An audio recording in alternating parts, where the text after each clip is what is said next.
આપણા નાણામંત્રી નિર્મલા સીતારમણ દ્વારા જે બજેટ રજૂ કરવામાં આવ્યું તેના વિશે કેન્દ્રીય પ્રધાન નીતિન ગડકરીએ પ્રતિક્રિયા આપી છે, જેમાં તેઓ કહી રહ્યા છે કે નાણાપ્રધાન નિર્મલા સીતારમણે દેશનું ઐતિહાસિક બજેટ રજૂ કર્યું છે। આ બજેટમાં આપણા બજેટને વેગ આપવા માટે એક વિશેષતા છે। સાંભળીએ નીતિન गडकरी કઈ વિશेषता વિશે વાત કરી રહ્યા છે। देश के इतिहास का एक बहुत महत्वपूर्ण बजट निर्मला जी ने आज पार्लियामेंट में पेश किया है। ये जो बजट की विशेषता ये है कि हमारी इकोनॉमी को एक्सेलरेट करने वाला ये बजट है।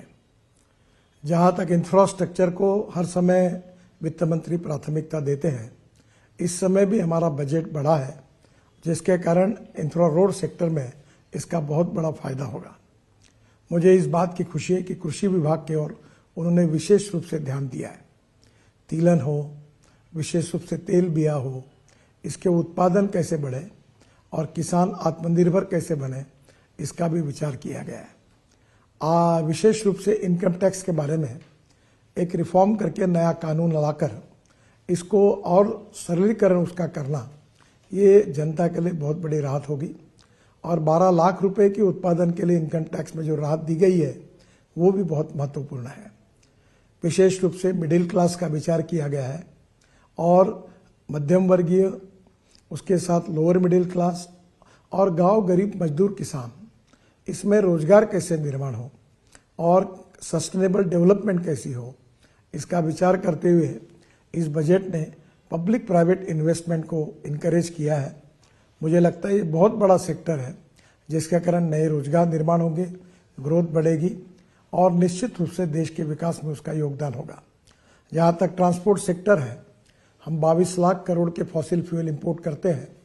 इकोनॉमिक पॉइंट ऑफ व्यू भी हमारे लिए एक बहुत बड़ी समस्या है, पर उसके साथ साथ अल्टरनेटिव फ्यूल और बायोफ्यूल को प्रोत्साहन मिलता है। इसलिए विशेष रूप से लिथियम आयन बैटरी अब सस्ती होगी। Scooter, electric car, electric bus, अब इलेक्ट्रिक ट्रक, इनकी कीमतें कम होगी। जो $150 पर किलोवाट पर आवर थी वो $105 पर किलोवाट पर आवर आई है, वो $100 के नीचे जाएगी और इलेक्ट्रिक के वाहन और लोकप्रिय बनेंगे, प्रदूषण से मुक्ति मिलेगी और देश में नए रोजगार निर्माण होंगे।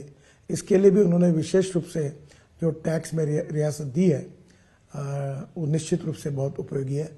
मैं निर्मला जी का बहुत अभिनंदन करता हूं और प्रधानमंत्री मोदी जी के नेतृत्व में आत्मनिर्भर भारत, $5 ट्रिलियन की इकोनॉमी और विश्व की हम तीसरी अर्थव्यवस्था बनने की प्रक्रिया में है, उसमें निश्चित रूप से हम कामयाब होंगे, ऐसा विश्वास व्यक्त करता हूं। तो कही રહ્યા છે કે હંમેશની જેમ આ વખતે પણ નાણામંત્રી નિર્મલા સીતારમણે ઇન્ફ્રાસ્ટ્રક્ચર ક્ષેત્રને પ્રાથમિકતા આપી છે। આ સેક્ટર માટે બજેટમાં વધારો થયો છે અને તે ઇન્ફ્રાસ્ટ્રક્ચર અને રોડ વિષયક કાર્યોમાં મદદ કરશે। કૃષિ ક્ષેત્રને પણ પ્રાથમિકતા આપવામાં આવી છે। આવકવેરા સુધારણાથી મધ્યમ વર્ગના લોકોને મોટો ફાયદો થશે। આ બજેટે જાહેર ખાનગી ભાગીદારીને પ્રોત્સાહન આપ્યું છે।